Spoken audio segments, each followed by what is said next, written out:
Okay, Milton Friedman, if you are made dictator for one day, the next day the American government... No, I don't want to be made dictator. You wouldn't? I don't believe in dictators. Okay. I believe we want to bring about change by the agreement of the citizens. I don't believe in arbitrary rule. Let me put it this way then. If we can't persuade the public that it's desirable to do these things, we have no right to impose them, even if we had the power to do it.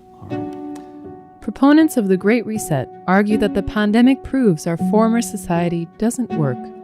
So we need a tech-focused, sustainable future to reduce emissions and thereby save the planet. I now have the pleasure to welcome the World Economic Forum.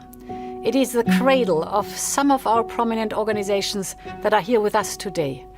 It is the place, for example, where CEPI was founded, and it is a main link to the private sector. With us is Professor Klaus Schwab on video. The World Economic Forum is now very much engaged into this initiative of shaping a great reset for the post-corona era. The Great Reset is a rebranded, tightened-up version of the UN decades-old Sustainable Development Agenda, also known as Agenda 21.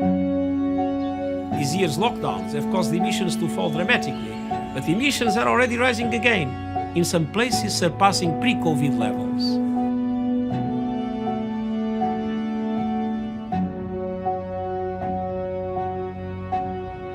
The same policies and ideas are contained in the Green New Deal, which was defeated in 2019 in the US Congress. People are dying. This is serious. Procedural vote on the long-shot Green New Deal resolution. That measure failed. On this vote, the yeas are 0, the nays are 57. It bears repeating.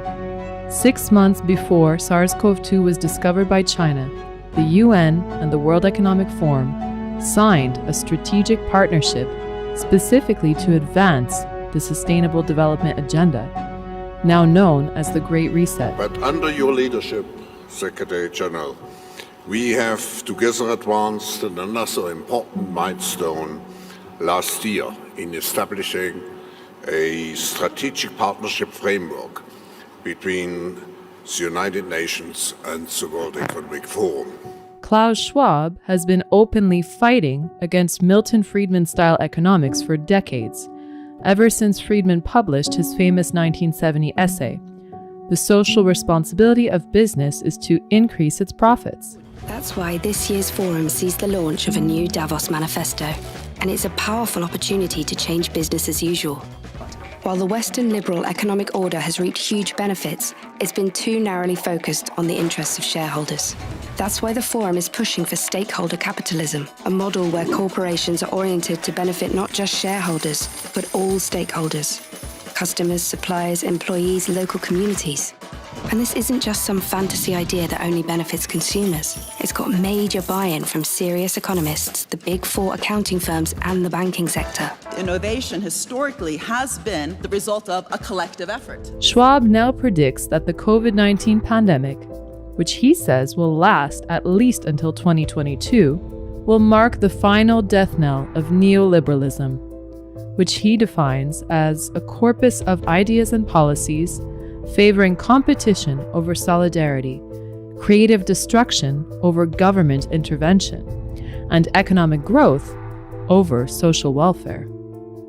Others would describe neoliberalism as decentralized power and smaller government, and Schwab's preferred system as China under Xi Jinping. How long has Schwab known that a pandemic could be used to advance his ideals? We are coming out, thanks also to the leadership of China in terms of fighting the pandemic, in terms of reinvigorating its economy. We have now a window of opportunity to create this global reset which we all need. A while, if his publications and planning exercises are any indication. His book, COVID-19, The Great Reset, contains lengthy discourse on how pandemics are known agents for major societal shifts. He asks, why should COVID-19 be any different? Then there's the fact that Schwab's organization practiced a high-level pandemic exercise in October 2019, less than 5 months before COVID-19 came along. It began in healthy-looking pigs, months, perhaps years ago. A new coronavirus spread silently within herds. Gradually, farmers started getting sick.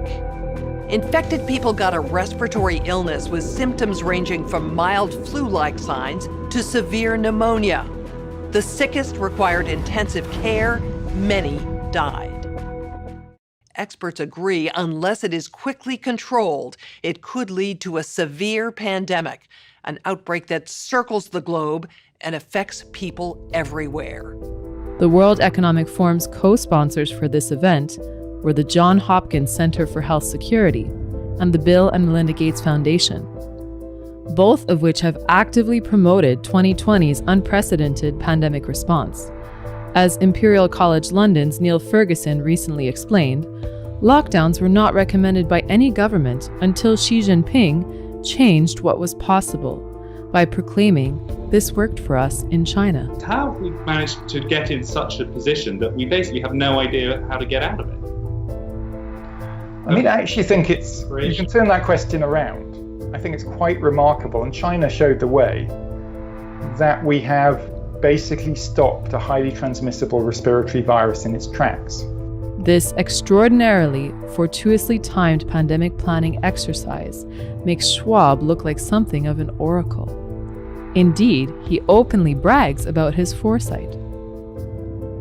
For years, international organizations like the World Health Organization, institutions like the World Economic Forum, and the Coalition for Epidemic Preparedness Innovations, and individuals like Bill Gates have been warning us about the next pandemic risk, even specifying that it would emerge in a highly populated place where economic development forces people and wildlife together, that it would spread quickly and silently by exploiting networks of human travel and trade, and that it would reach multiple countries by thwarting containment.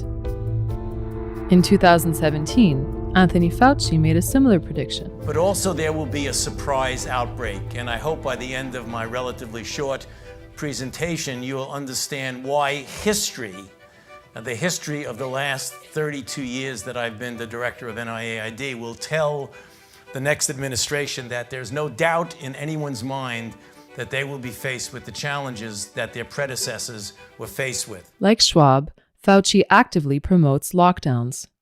Like Schwab, he declares that we can never again return to normal. If we do, we should expect diseases to constantly jump from animals to humans, because pandemics never happened until 2020, when the world grew too industrialized. To save ourselves, we must redesign society in harmony with nature. Both Fauci and Schwab's prose are littered with terms like sustainability, inclusiveness, green, nature, and harmony. Terms that are hard to disagree with, although the behaviors supposedly promoting them are a harder sell. Schwab reveals in his Great Reset book that our new germ-avoidant behaviors are seen as optimal to the environment.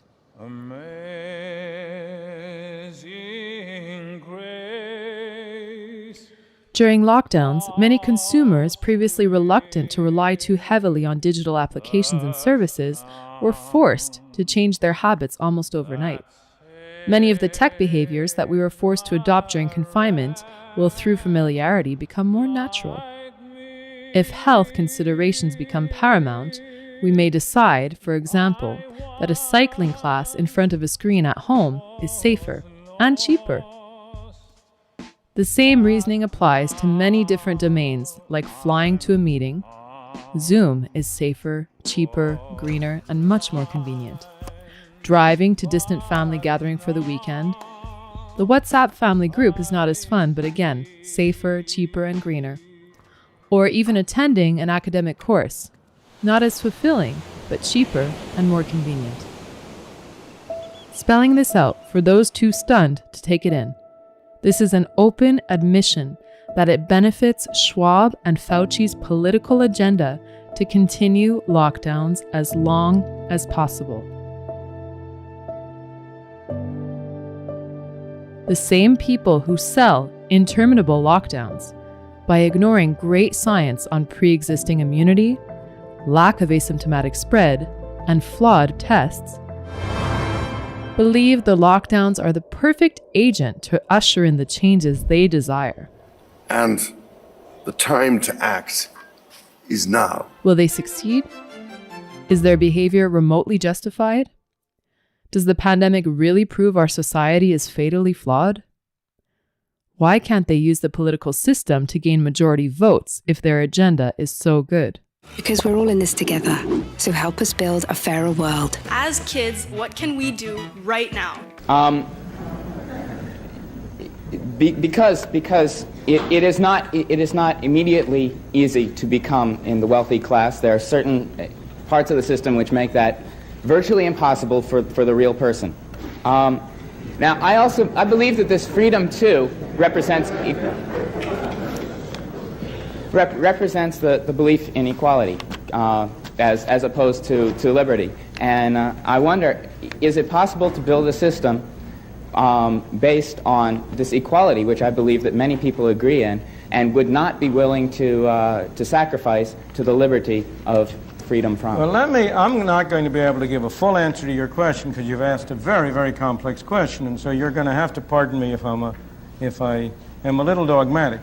But I only want to suggest that the statements I'm making are not without some thought and reason behind them. In my opinion, a society that aims for equality before liberty will end up with neither equality nor liberty.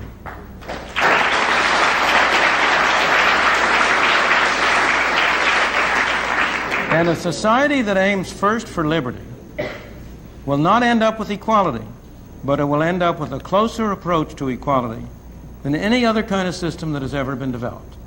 Now, that conclusion is based both on evidence from history, across history, and also, I believe, on reasoning which, if you try to follow through the implications of aiming first at equality, will become clear to you. You can only aim at equality by giving some people the right to take things from others. And what ultimately happens when you aim at equality is that A and B decide what C shall do for D. Except that they take a little bit of a commission off on the way.